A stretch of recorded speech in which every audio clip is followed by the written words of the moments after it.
Hi everyone, welcome to another episode of Raw Radiant Health, and I'm Natasha, and thank you so much for joining me. So yesterday I talked about how to get started on the raw food diet, and today I'm going to continue. I'm going to just answer some questions, some basic questions that come up about being raw and making sure that you're getting the right nutrition and enough nutrition. We don't want to have anyone have any problems or deficiencies or anything like that, okay? So the first question that always comes up, right, is how do you get your protein? And if you're getting enough protein on a raw food diet. Now, I'm going to ask you a question back, and that is, have you ever met anyone with a protein deficiency?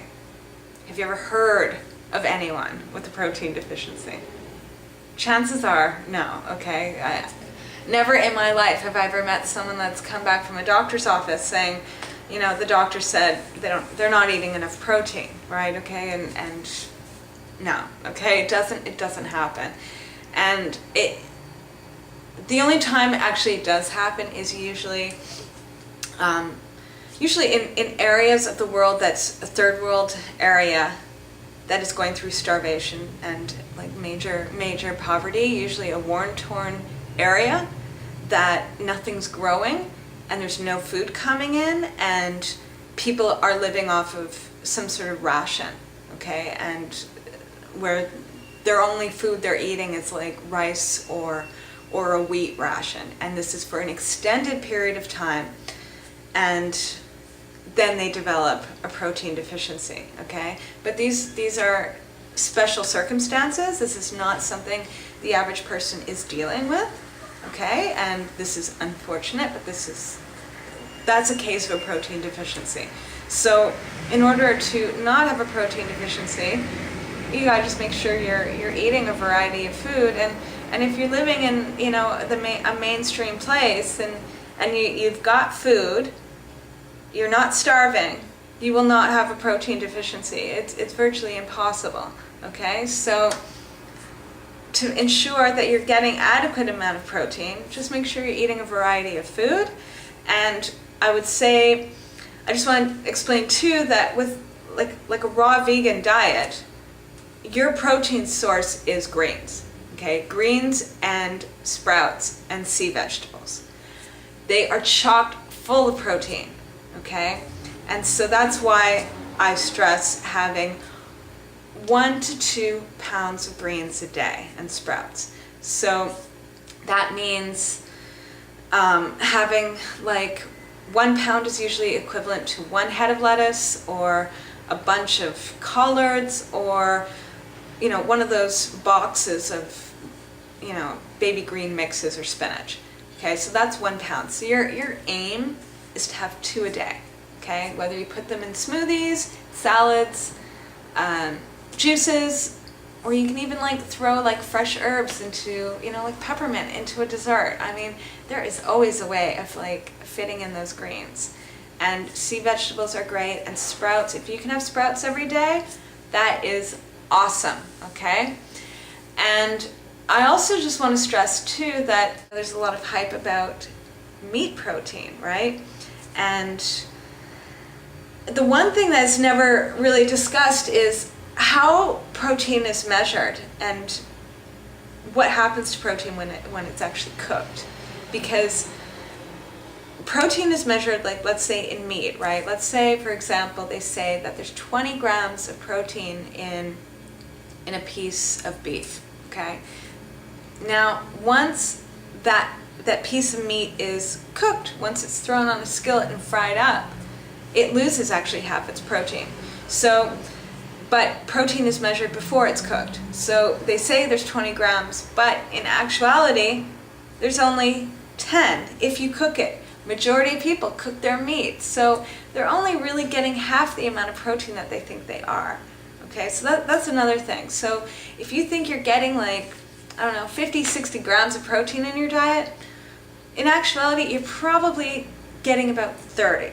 Okay, so as much as there's all this hype about getting protein in, I think that people are not aware that they're actually getting much less than they actually are.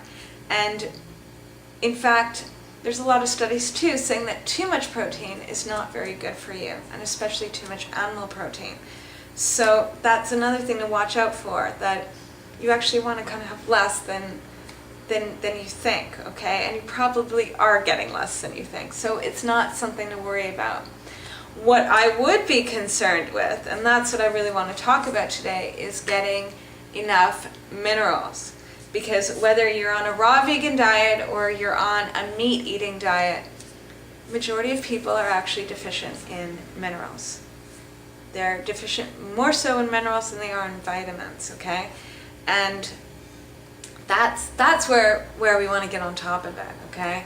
And with our food, usually like fruit contains mostly vitamins and antioxidants and a trace amount of minerals. But greens, on the other hand, greens, sprouts, and sea vegetables, they contain a lot of minerals and some vitamins, but really it's all about the minerals in them and their proteins.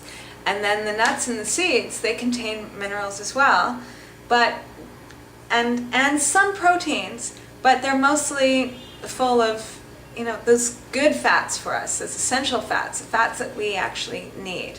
Okay, so fruits for vitamins, greens and sprouts and sea vegetables are for our minerals, and nuts and seeds are for our fats.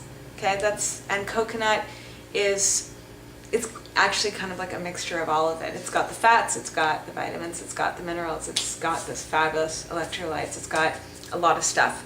Coconut's great. So that's kind of how you want to look at it, right? So that's why, again, I stress having 2 pounds of greens a day, because then you are going to get those minerals, and you're going to get the minerals that are bioavailable. You can go out and get a supplement, but these minerals are artificially made, okay? Who knows how much your body's really absorbing of them.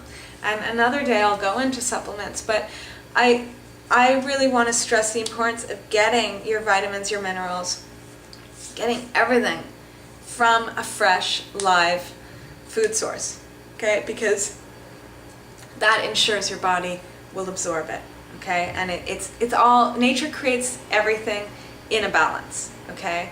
And you know that whatever you're getting, you're absorbing the right way, and it's contained with other things that support it and support your body to absorb it, okay? Rather than if you have just, like a plain old one mineral supplement, it throws your whole biochemistry off, okay? So trust nature, get it from nature.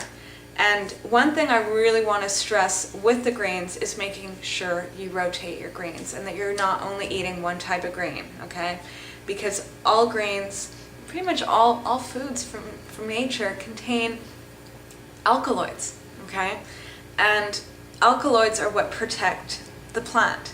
And an alkaloid it's a very minute bit of a little of poison, pretty much. And small amounts of it is fine, okay? But if the only green you're eating every single day is spinach, and you do that for like a year, and you're eating 2 pounds of spinach a day, you're going to get a buildup of that alkaloid in your system, and that's not going to be good for you. So you want to make sure that you're having variety, okay? And that like a few days you might have spinach, and then a few days you might have kale, and then a few days you might have Swiss chard. You're just constantly changing things around, making things different, so that you're getting different vitamins and minerals and different things to support your body, okay?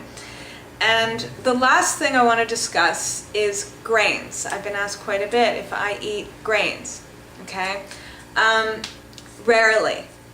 I don't cook grains, okay? But once in a while, I will soak and sprout either quinoa or buckwheat, usually making it into like a raw granola or adding it into some sort of dessert.